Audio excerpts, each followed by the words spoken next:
देखिए व्यवस्था नहीं बना पा रहे हैं आप लोग, और वॉलंटियर फोर्स हमारी जो है ना, मैं ईमानदारी से कहना चाह रहा हूं कि तुम लोग काम नहीं कर रहे हैं जिस तरीके से तुम्हें तैयार किया गया सुबह।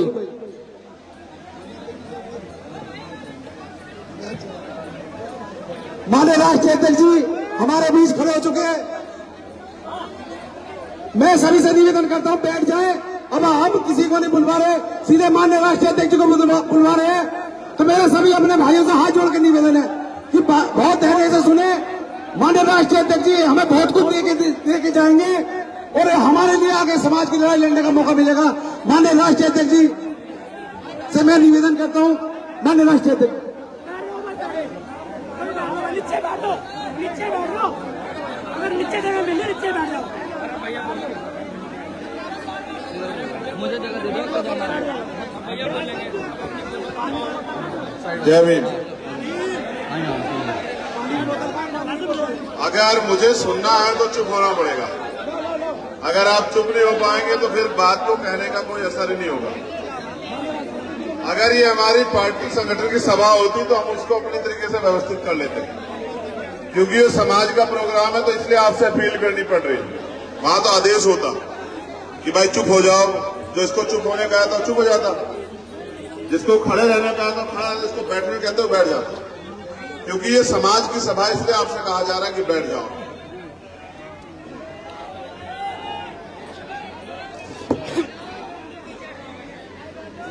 देखो जो बहनें आई है ना उनको जगह दे दो। नौजवान साथी पीछे को हो जाओ। क्या जवानी तुम्हारी, तुम जगह भी नहीं बना पा रहे, बताओ क्या फायदा ऐसी जवानी का जो समाज के काम ना है।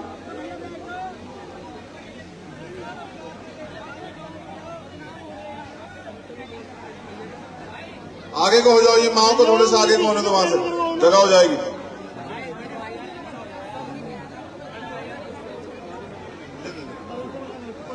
बैठ जाने दो मेरी माओ बहनों को। चलो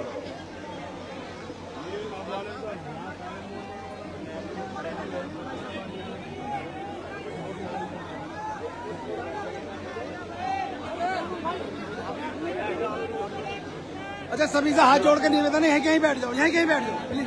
नजदीक हो गए क्यों नहीं बैठ जाओ, नीचे बैठो, नीचे ही कारपेट नीचे बैठ जाओ।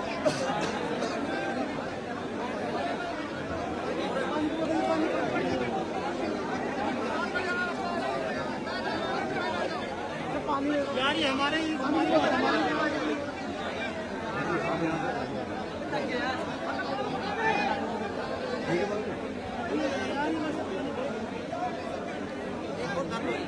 भाई मेरा निवेदन है, ये इधर माता बहनें बैठी है ना, बैठ जाओ बैठ जाओ बैठ जाओ बैठ जाओ बैठ जाओ।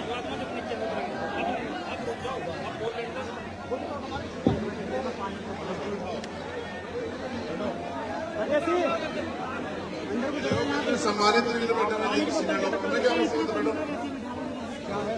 इसको टोपी को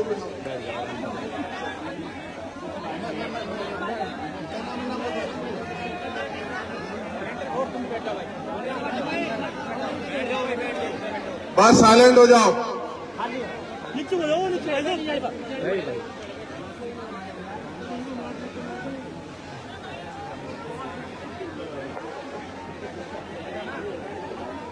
जो जहां खड़ा रहे वहीं खड़े रहो भाई। मैं अपने समाज को बड़ा ताज्जुब में महसूस करता हूं।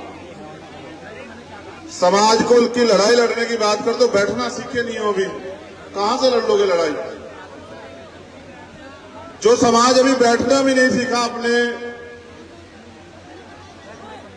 दम पे, वो क्या लड़ेगा लड़ाई। कभी कभी तो तुम मुझे एहसास कराते कि हम बहुत पीछे हैं अभी।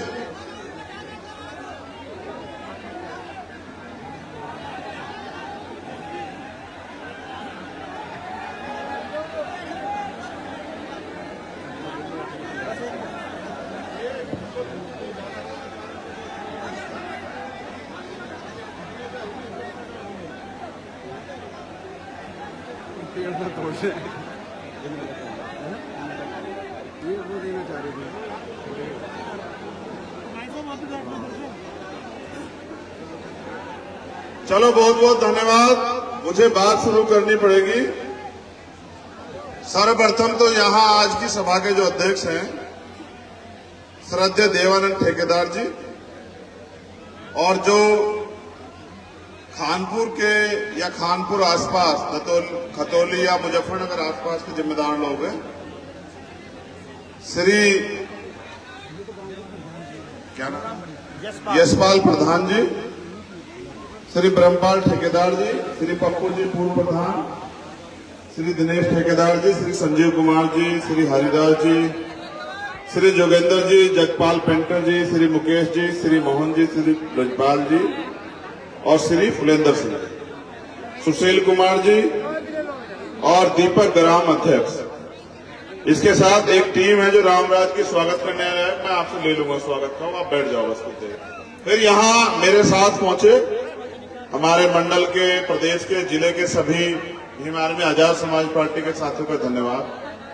और सबसे ज्यादा धन्यवाद इन माओ बहनों का जिनको कुछ कहना ही नहीं पड़ता, अपने आप सारे काम की जिम्मेदारी लेकर रहती है। ना इनको फोटो खिंचवाने की चिंता है, ना इनसे ये बेचारी हल्ला मचाती है, बस चुपचाप अपने सारे काम में लगी रहती है और घर भी यही चलाती है। तो इनका बहुत बहुत धन्यवाद। जो सम्मानित बुजुर्ग यहाँ, इनका धन्यवाद।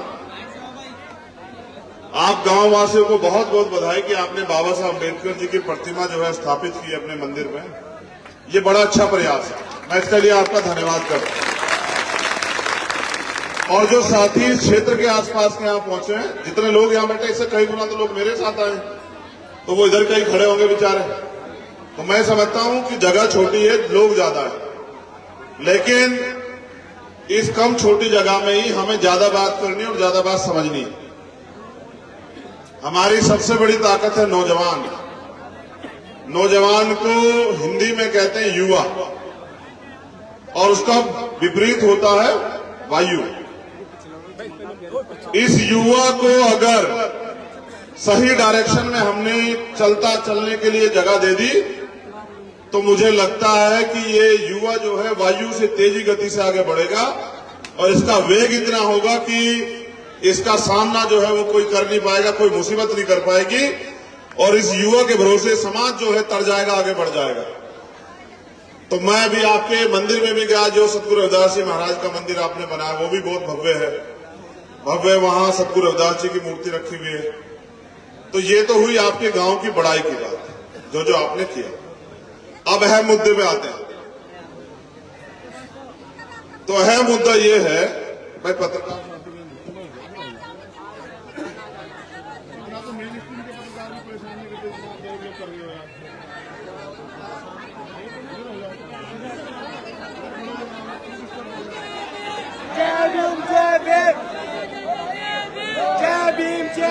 ये जो ज्यादा नारे लगाते हैं जय भीम के, ज्यादा नकली लोग होते हैं।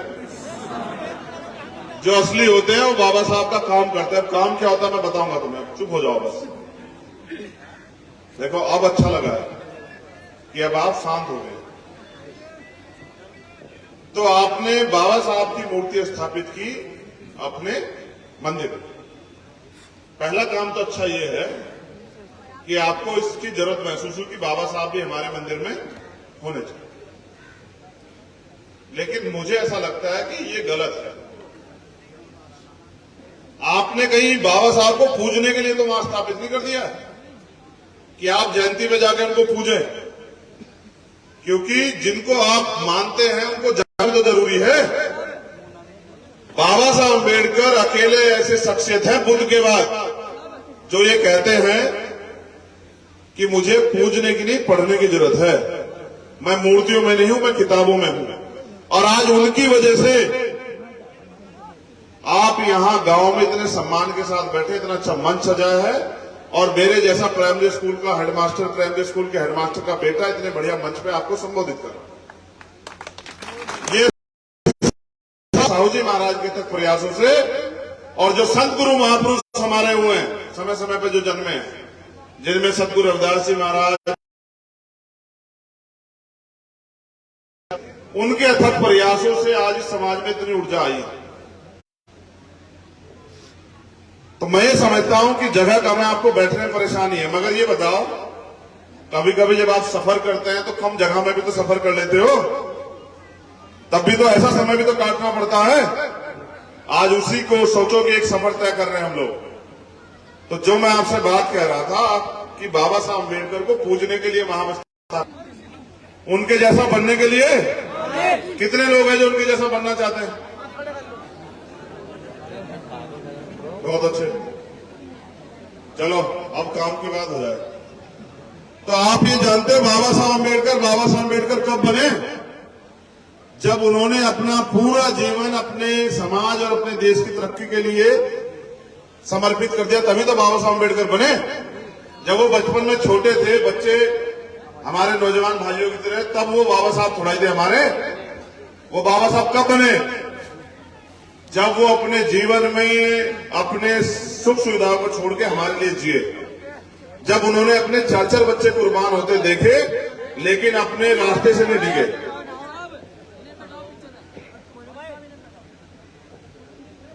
जब वो उनके बच्चे घर में मरणासन थे, तो भी वो हमारे लिए लड़ने के लिए गए, तभी तो बाबा साहब बने।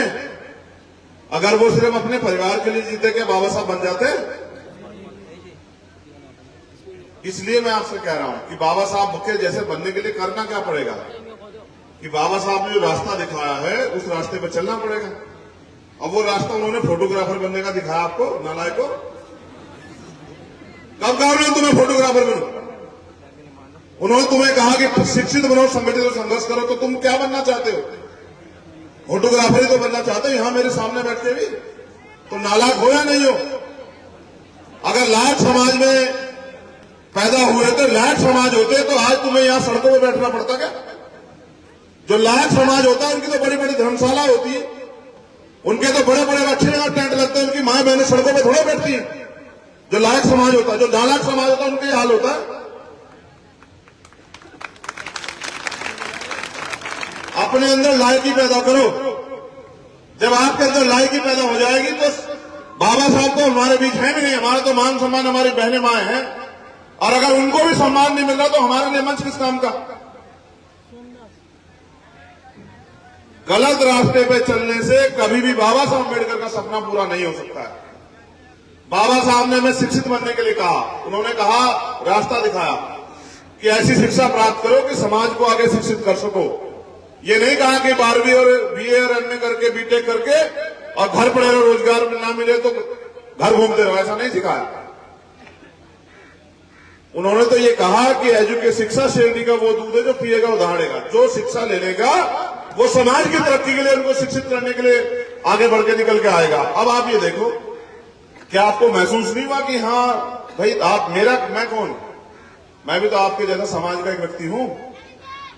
तो भाई जिनकी माएं बहनें जमीन पे बैठी हो, क्या मैं गौरवान्वित महसूस करूं या अपने आप को? आप बताओ इस गांव के लोग, आप कहोगे वही मान लूंगा मैं। क्या इन बहनों माओं के अलावा कोई सम्मान है आज के दिन समय में हमारा? बताओ, है या नहीं है? बताओ। तो जब वो वहां बैठी है तो क्या ये सम्मान है अपमान है? आप बताओ। तो आपने मुझे बुला के क्या किया मेरा यहां?